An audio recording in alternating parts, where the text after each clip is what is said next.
Welcome to True Life Lessons, where we explore stories that touch the heart and sharpen the mind for a better journey. Meet Thomas, a young shoemaker whose hands moved faster than the wind, blurring with speed as he hammered nails into leather. He took great pride in his swiftness, believing that finishing more work in less time was the only mark of success. However, his workshop was a chaotic mess, reflecting a mind that valued quantity over the quality of the crafted product. One day, an old farmer with tired eyes and aching feet came to the shop, hoping for some comfort and relief. The old man needed special boots for his swollen feet, but Thomas barely looked, trusting his speed rather than careful measurement. He grabbed his tools and started working instantly, skipping the planning phase to show off how quickly he could finish. The needle flew through the leather, but the stitches were uneven, and the structure of the boot was fundamentally flawed. Within an hour, Thomas presented the boots with a flourish, expecting praise for his record time and incredible working speed. But as the farmer tried to put them on, his face twisted in pain because the toe box was impossibly narrow. Disappointed and still in pain, the old customer left the shop, leaving Thomas standing alone with his rejected, useless creation. Frustration boiled over as Thomas threw the boots against the wall, unable to understand why his speed had failed him. His grandmother, who had been watching quietly from the shadows, stepped forward with a gentle smile and a wise presence. She picked up the discarded boot and traced the crooked seams, showing him exactly where his haste had caused failure. She placed a comforting hand on his shoulder and spoke words that would change his perspective on work and life. She told him that hard work is good, but wisdom must always lead the hands for the outcome to matter. Use your eyes before your hands and use a plan before your speed. That is the secret to true craftsmanship. The next day, a colourful poster appeared in town announcing the spring fair and a competition for the best local craftsman. Thomas wanted to enter to prove himself, but he realized he had no money to buy the premium leather required. The leather merchants laughed at his small coins, refusing to sell him even a small patch of their finest material. Walking home, he saw neighbors struggling with broken saddles and torn bags, and a brilliant idea sparked in his mind. He offered to repair their broken items using his skills, asking only for their high-quality leather scraps as his payment. He worked tirelessly for the community, fixing items with a new level of attention, gathering precious scraps piece by piece. Soon he had a collection of odd-shaped leather pieces, not big enough for a whole boot, but high in quality.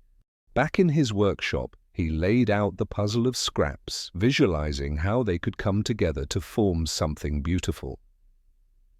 He sat down to draw a plan, measuring twice and thinking deeply before he even touched his sharp cutting tools. He saw the old farmer passing by and invited him in, asking for a second chance to make things right. This time, Thomas knelt and measured every curve of the old man's feet, listening to the story of his pain.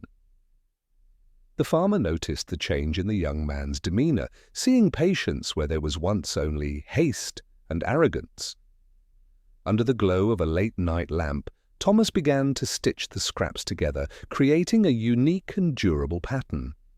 He slowed his breathing to match the rhythm of the needle, ensuring every stitch was strong, straight, and perfectly placed.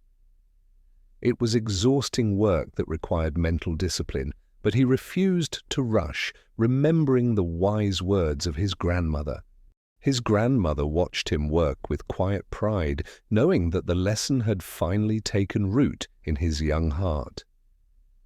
Slowly, a pair of boots emerged that were unlike anything else, built from scraps but crafted with the soul of a master. He double-checked the lining to ensure it was soft as a cloud, prioritizing the comfort of the wearer above all else.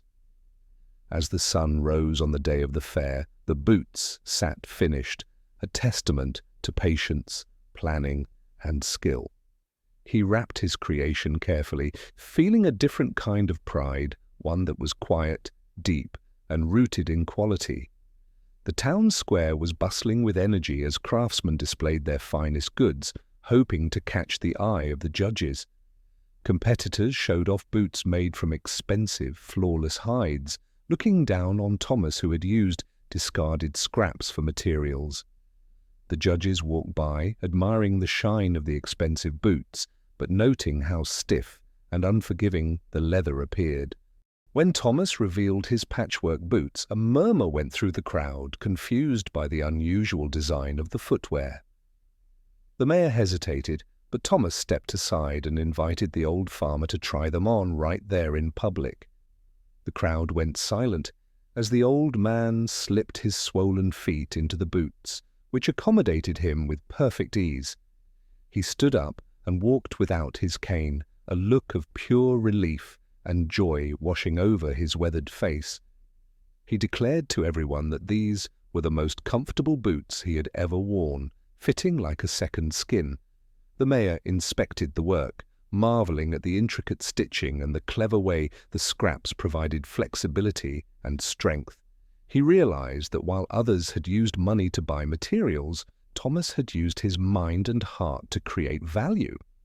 The blue ribbon was pinned to Thomas's chest, symbolizing not just a victory in craft, but a victory in character.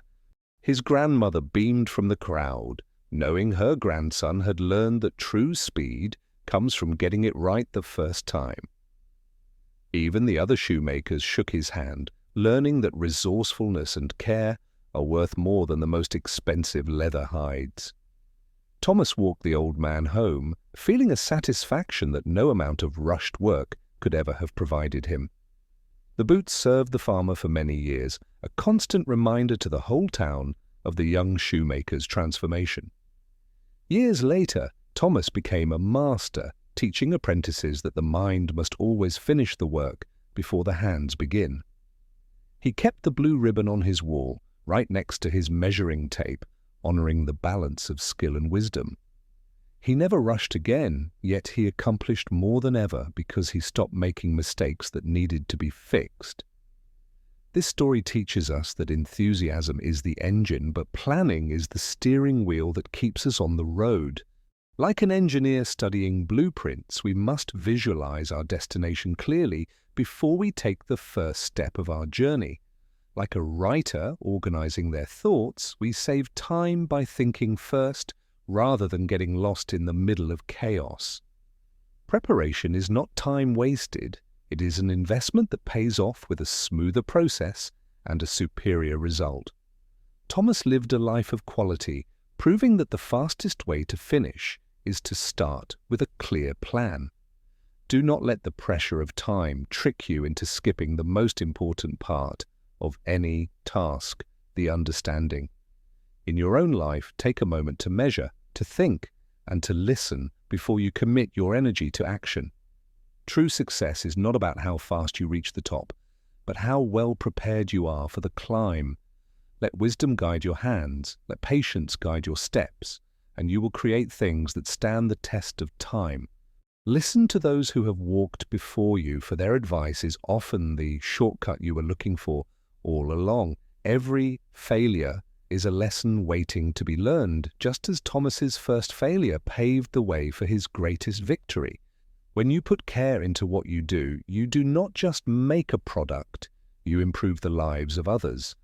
Take pride in your work, not because it was done quickly, but because it was done with your full heart and mind. Slow down to speed up. Measure twice to cut once. Let these simple truths be the foundation of your own success story. Remember that your hands are only instruments.